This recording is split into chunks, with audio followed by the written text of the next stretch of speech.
et bienvenue pour ce tout nouveau podcast de la CFE-CGC Bourgogne-Franche-Comté.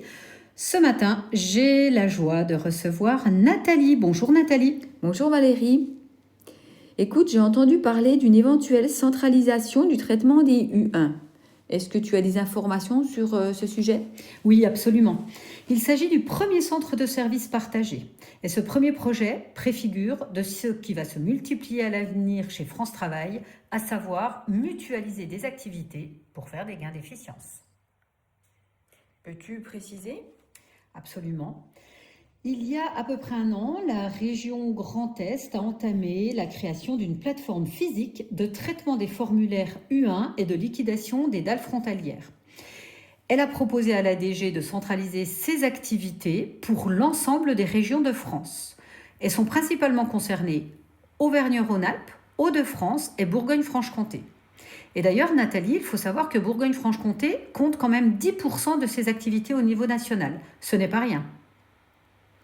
Mais alors, la région Grand Est va faire ça gratuitement? Non, absolument pas, elle ne va pas faire ça gratuitement. Les régions citées ci-dessus vont mettre la main à la poche pour rétribuer Grand Est. Cela ne se traduira pas par des mouvements ou par des déplacements forcés, car dans l'idée, Grand Est va recruter. Et pour les régions qui perdent l'activité, il s'agira d'identifier ce que les CRI pourront faire à la place. D'accord, mais c'est prévu pour quand? Est-ce qu'on connaît déjà la date de mise en œuvre? Oui, on connaît déjà en tout cas les 2 premières étapes. Et pour Bourgogne-Franche-Comté, la première étape, ce sera au 1er juillet. À cette date, la plateforme de Grand Est va saisir pour notre compte, dans le dossier des demandeurs d'emploi, le formulaire U1. Et la seconde étape, ce sera pour le 15 novembre. À cette date, nous affecterons à Grand Est les dalles et les CRI de notre région ne traiteront plus de dalles frontalières. D'accord, j'ai bien compris le principe, mais j'aurais encore une question, Valérie. Est-ce qu'on connaît ou quelle est la position de notre organisation syndicale sur ce sujet? La position de notre organisation syndicale, elle est très claire. Tout d'abord, pour nous, l'enjeu, il est de savoir quelles activités seront faites à la place. La direction a mis en avant qu'il s'agissait de gains interpostes et non intrapostes.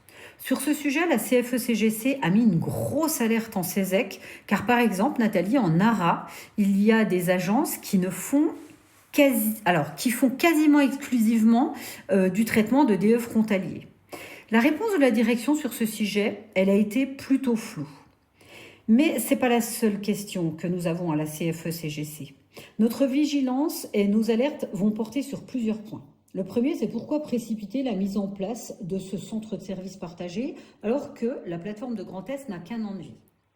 Les conseillères et gestionnaires appui ne sont pas encore recrutés, ni même formés, que déjà, ils doivent être à pied d'œuvre. Le 1er juillet, c'est demain. L'allocation des moyens à Grand Est est floue, d'autant qu'il est prévu un bilan pour fin 2026. Pourquoi ne pas attendre ce bilan avant d'engager les autres régions ?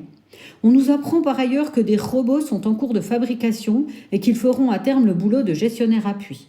Ne pouvait-on pas tout simplement attendre la finalisation de ces robots au lieu de recruter, de former ? Encore une fois, Nathalie, on a un fort sentiment de travail à marche forcée. Et même si nous entendons le sujet efficience à la CFE-CGC, on n'est pas du genre à se cacher derrière notre petit doigt. Nous nous sommes tout de même abstenus sur la consultation nationale compte tenu de toutes ces inconnues et des délais trop contraints. Valérie, si je comprends bien, comme d'habitude, on va se demander comment composer entre un projet qui s'impose à nous et l'accompagnement des collègues vers un changement qui peut faire peur, je pense. Tu as tout à fait compris et je n'aurais qu'un conseil à donner. Comme nous vous le répétons très souvent, sur ce sujet, mais comme sur plein d'autres, ne restez pas seul. Merci à toi, Nathalie, pour tes questions. Je te souhaite une très belle journée. À bientôt tout le monde. Merci à toi, Valérie, pour cet éclairage. Bonne journée.